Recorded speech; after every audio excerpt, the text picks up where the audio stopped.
সবাইকে আসসালামু আলাইকুম। আমি রিয়াজ। আজকে খুবই সিম্পল একটি টপিক নিয়ে কথা বলবো। টপিকটি হচ্ছে স্টুডেন্ট ফাইল। তো বর্তমানে ৩ টি ব্যাংক হচ্ছে স্টুডেন্ট ফাইল নিয়ে কাজ করছে। প্রথমে হচ্ছে ব্র্যাক ব্যাংক, সিটি ব্যাংক এবং থার্ড হচ্ছে প্রিমিয়ার ব্যাংক। তো এই ইনফরমেশনটা আমি পাই গত কিছুদিন ধরে আমি ব্যাংকে আসা যাওয়ার মধ্যেই আছি। আমি বিভিন্ন ব্যাংক থেকে বিভিন্ন ধরনের ইনফরমেশন কালেক্ট করছিলাম যে কোন ব্যাংকের স্টেটমেন্ট নিয়ে কাজ করছে, কোন ব্যাংক স্টুডেন্ট ফাইল খুলছে বা ইউরো রেটটা কত বা আপ ডাউন কত হচ্ছে বা তাদের স্টুডেন্ট ফাইল নিয়ে অ্যাভেলেবিলিটি আছে কিনা। তো আমি ব্র্যাক ব্যাংকে যাওয়ার পর তাদের সাথে আমি স্টুডেন্ট ফাইল নিয়ে কথা বলি। তারা বর্তমানে স্টুডেন্ট ফাইল নিয়ে কাজ করছে। আর তাদের ওভারঅল সার্ভিসটা আমার খুব ভালো লাগে তাদের সাথে কথা বলে। আর অন্যান্য ব্যাংকের তুলনায় আমি ব্র্যাক ব্যাংকে খরচটা খুবই কম দেখতে পাই। টোটাল হচ্ছে স্টুডেন্ট ফাইল, টিউশন ফিস পাঠানো সহ আপনার টিউশন ফিসটা ডিপেন্ড করে আপনার ভার্সিটি অনুযায়ী বা আপনি যেই ইউনিভার্সিটি চুজ করবেন তাদের পেমেন্ট বা তাদের সেমিস্টার ফির উপর। আর তাদের যে চার্জটা নেয়, ব্যাংক যে চার্জটা নেয় টিউশন ফিসটা পাঠানোর জন্য, সেটা শুধুমাত্র ব্র্যাক ব্যাংকে আমি অন্যান্য ব্যাংকের তুলনায় অনেক কম পাই, যেখানে তারা 13 থেকে 14,000 টাকার মতো একটা অ্যামাউন্ট আমাকে বলে ওভারঅল এই টিউশন ফিসটা পাঠাতে আমার খরচ হবে। আর দ্বিতীয়ত হচ্ছে আমি সিটি ব্যাংকে কথা বলি। সিটি ব্যাংকে কথা বলার পর আমি জানতে পারি তারা হচ্ছে সর্বোচ্চ 17 থেকে 18,000 টাকা পর্যন্ত চার্জ করতে পারে স্টুডেন্ট ফাইল খোলার জন্য। আর থার্ড হচ্ছে প্রিমিয়ার ব্যাংক। প্রিমিয়ার ব্যাংক খুবই এক্সপেন্সিভ এবং তাদের কিছু হিডেন চার্জও থাকে, যেটা আমি প্রিমিয়ার ব্যাংক ভিজিট করার পরে জানতে পারলাম। তো ব্যাংকে যাওয়ার পর আমি তাদেরকে জিজ্ঞেস করলাম যে আমার যে স্টুডেন্ট ফাইল সেটি খুলতে আমার কি কি ডকুমেন্টের প্রয়োজন হতে পারে। তো সর্বপ্রথম তারা বলল যে আমি যেই টিউশন ফিসটা পাঠাবো সেটি কি আমার নিজের অ্যাকাউন্ট থেকে পাঠাতে চাচ্ছি নাকি আমার স্পন্সর থেকে পাঠাতে চাচ্ছি সেটি জানতে চাইলো।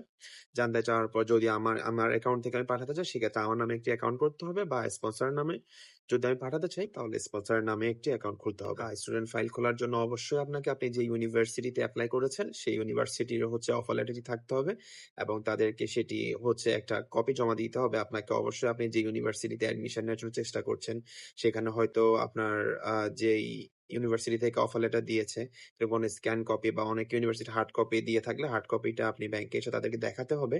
সেক্ষেত্রে হচ্ছে আপনি আপনার স্টুডেন্ট ফাইলটা খুব ইজিলি খুলতে পারবেন। আর অবশ্যই একজন নমিনিকে প্রয়োজন। সেক্ষেত্রে আপনার মা বাবা বা ভাইকে আপনি চাইলে ইজিলি নমিনি হিসাবে ওখানে রাখতে পারবেন। তো আপনি যদি টিউশন ফিস পাঠাতে হয় স্টুডেন্ট ফাইল খুলে, সেক্ষেত্রে হচ্ছে আপনাকে একটা এফডিআর করতে হবে অবশ্যই ব্যাংকে। সাপোজ আপনার টিউশন ফিস হচ্ছে ইয়ারলি 10 লক্ষ টাকা, সেক্ষেত্রে আপনাকে একটা 10 লক্ষ টাকার এফডিআর করতে হবে। পরে সেটা আপনি চাইলে ইজিলি টাকাটা তুলে নিতে পারবেন যে কোনো সময়। আর সেক্ষেত্রে হয়তো ব্যাংক কিছু ইন্টারেস্ট বা বিভিন্ন চার্জেস গুলো আপনার থেকে ডিডাক্ট করতে পারে। আর একটা ব্যাপার আমি বলে রাখি, আমি মূলত কথা বলতে গেছিলাম পোল্যান্ড নিয়ে। তো পোল্যান্ড নিয়ে কথা বলার পর আমি যখন আমার ইউনিভার্সিটি টিউশন ফিসটা ওদেরকে বলি যে ইয়ারলি ৩ থেকে ৪ লক্ষ টাকা হতে পারে, সেক্ষেত্রে তারা আমার থেকে কোনো এফডিআর করার কথা বলেনি। সো আমি ইজিলি ওই ব্যাংক থেকে আমার হচ্ছে টিউশন ফিসটা আমি সেন্ড করতে পারবো।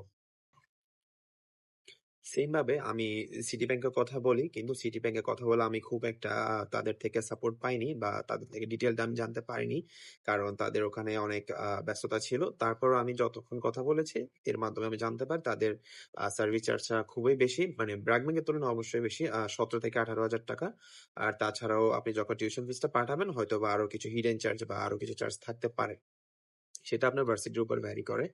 আর থার্ড হচ্ছে প্রিমিয়ার ব্যাংক। প্রিমিয়ার ব্যাংকে আমি যখন কথা বলতে যাই তাদের ওভারঅল সার্ভিস চার্জটা দেখে আমি খুবই অবাক হই, যেটা অন্যান্য সব ব্যাংকের তুলনায় খুবই বেশি ছিল।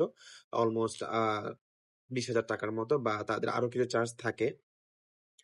সো ভিডিও শেষে একটা কথাই বলবো, যদি আপনি বিদেশে উচ্চশিক্ষার জন্য চেষ্টা করে থাকেন, আপনার যদি অফার লেটার চলে আসে সেক্ষেত্রে খুব দ্রুত সম্ভব স্টুডেন্ট ফাইল খুলে টিউশন ফিসটা পেমেন্ট করে দিন, কারণ আমাদের দেশে অলরেডি ইউরো রেটটা অনেক বেড়ে গিয়েছে। বা যেমন আমি গত মে মাসের লাস্ট উইক আমি দেখতে পাই 129 টাকা সামথিং এরকম, এখন বর্তমানে 130 থেকে 131 টাকা পর্যন্ত চার্জ করছে বিভিন্ন ব্যাংক।